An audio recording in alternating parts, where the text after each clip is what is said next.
Obviously Dylan broke his scaphoid bone in sometime in, I think, February.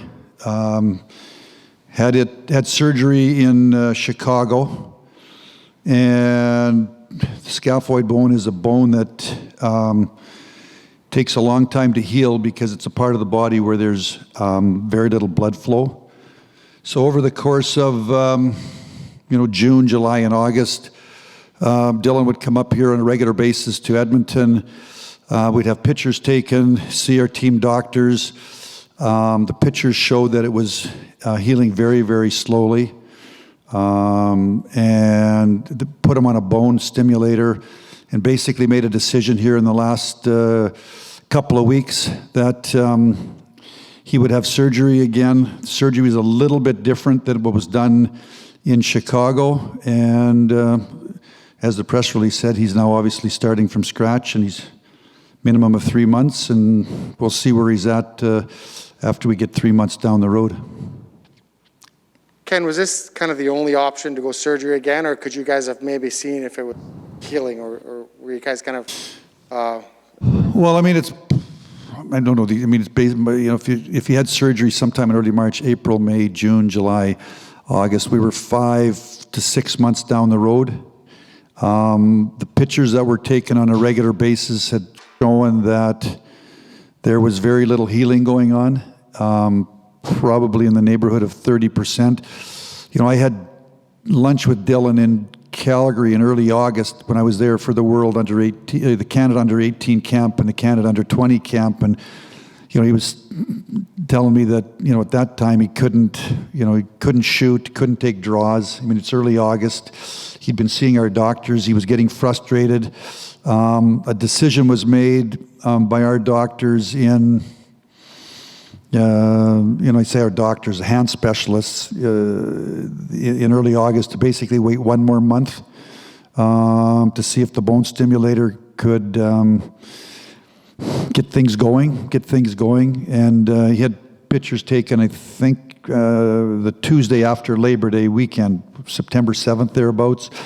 And at that time showed that really nothing was happening in the way of healing. So waited for him to see the hand specialist a few days later, and again, a decision was made that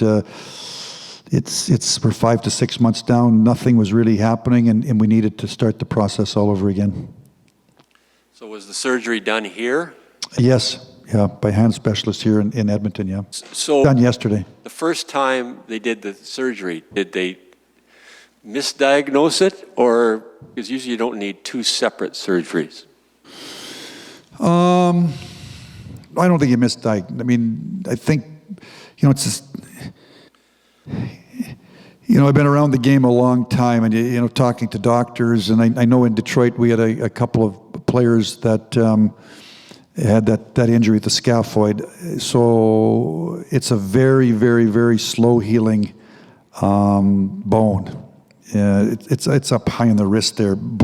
Gets very little blood flow. So I'm not a doctor. I don't know. Ultimately we waited, like I said, 5 to 6 months, and it wasn't healing.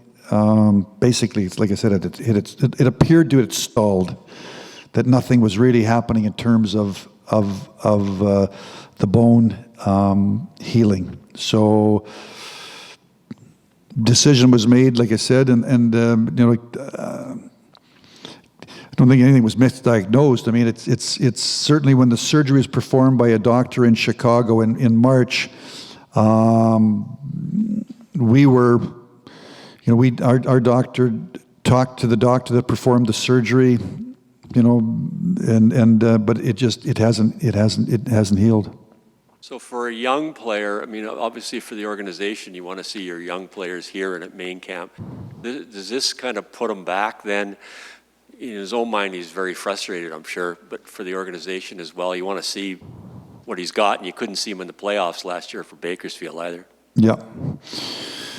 Well, it's not ideal. It's obviously we'd like to have him healthy, and been on the ice here for the last month skating with our other young players, and on the ice tomorrow morning with the rest of the players. But I mean, it is what it is. So you just deal with.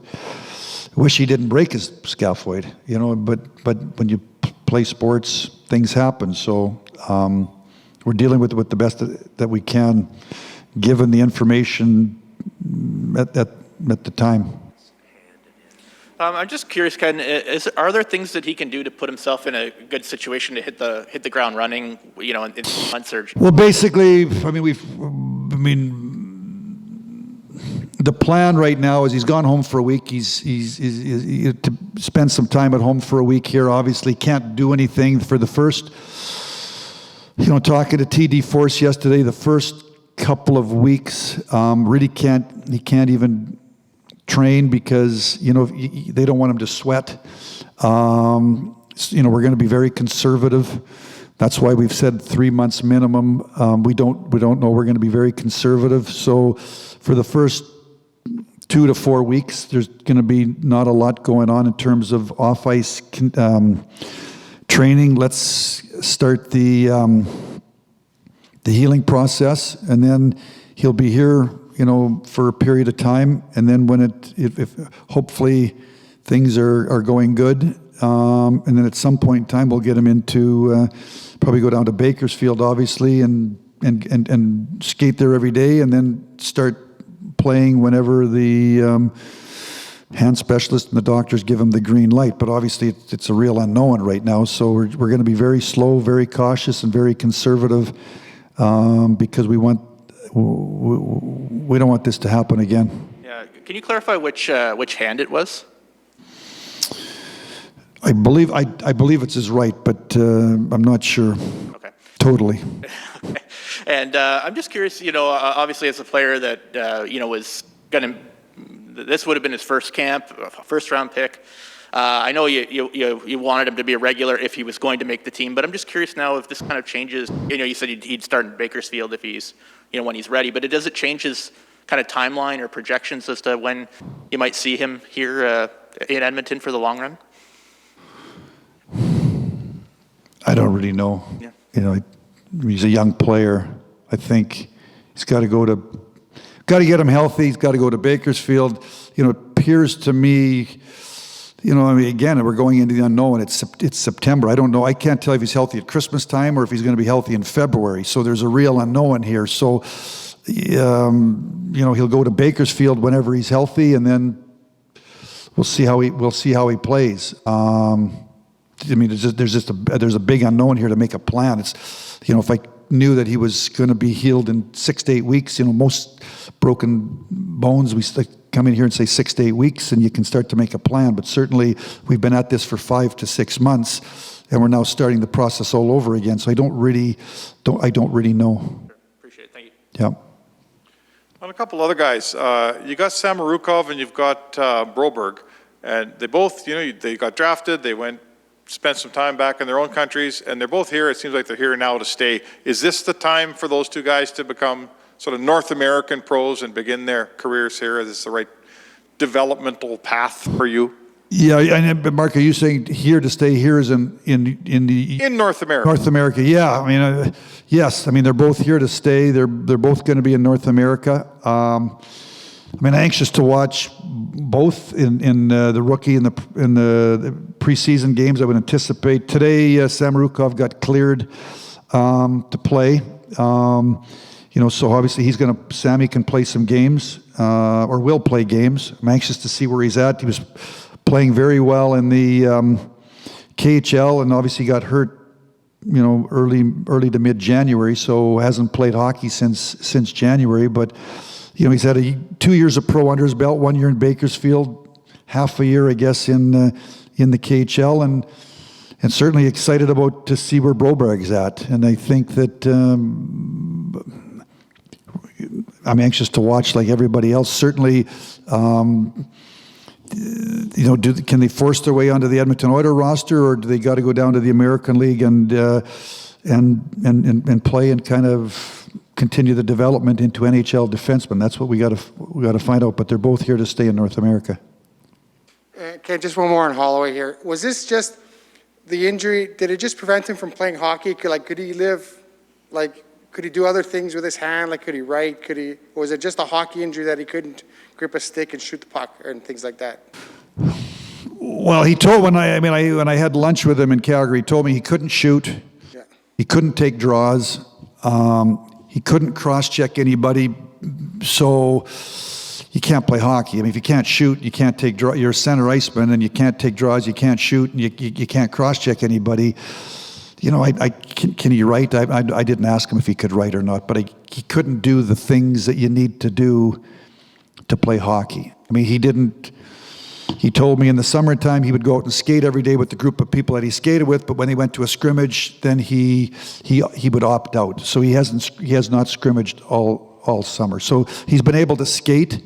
You know, he can't shoot. I guess he can. You know, he skated. We had him in Bakersfield there for 2 to 3 weeks. He practiced every day, but obviously he couldn't play. So, you know, he can do a few of the fundamental things. I guess receive a pass and probably pass it a little bit, but beyond that, he couldn't. You know, anything that put any pressure on his hand, he couldn't do. So, you know, he couldn't put any power on his hand to shoot. Couldn't put any power to take a draw. He can't defend because he couldn't push with a stick to kind of box out. I mean, you can't play hockey. Yeah. And you mentioned a couple of guys in Detroit had a similar injury. Do you remember who those guys were, and did they go on to recover? Well, one was Rasmussen. I mean, he was, you know, he was a first-round pick, and actually the year he got drafted, I'd gone in to see him play in March, his draft year, and the 2 days before so wasn't able to see him. That was March. We drafted him in June, and it was a slow, very slow recovery.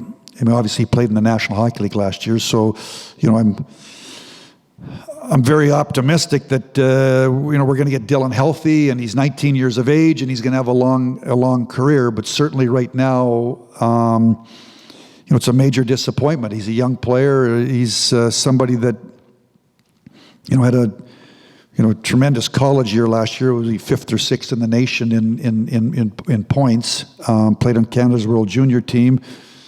You know, he's great, you know, can play left wing, can play center. He's 210 pounds. He's, you know, physically strong. So we were excited, you know, as when he left Canada's World Junior team and went back and had a tremendous finish to his college season. You know, we were really excited. I was really excited to kind of get him into Bakersfield, you know, you know, because the college season was going to end in early April. I knew Bakersfield was going to play till the middle of May and maybe late May. So we were hoping that we were going to get him in there and he could play 10, 15 games and kind of get himself ready for training camp and see where he's at. And obviously, when he broke the scaphoid on the Big Ten championship game, and then when he got, you know, we were hoping he was going to be ready. We kind of looked and thought, you know, he could play some hockey in May, and that was disappointing. And then certainly when I talked to him in August, and meanwhile, you know, again in June and July and August, he was coming up here on a regular basis. Our doctors were talking to him. I knew that it wasn't healing as quickly as we had hoped. You know, and then talking to him in August, he said, I can't shoot, I can't pass, I can't do this. You know, made a decision to put him on a bone stimulator, but ultimately it's a story of probably, you know, very disappointing news because we think he's got tremendous amount of potential. I was anxious to see where he was at this stage. So now, you know, it's probably going to be. He played his last game somewhere around March 1st. It's probably going to be almost a year of no hockey if things go good. So that's not good news, but it is. You know, we're going to deal with it. And I know I saw him yesterday in the gym pushing hard. You know, or no, 2 days ago, the day before he had the surgery. Now he can't work out now, but he's. You know, he seems to be a very, very motivated athlete and very, very intense, very focused. So I'm optimistic that once we get a couple of months down the road, he's going to push hard to get back as quickly as possible.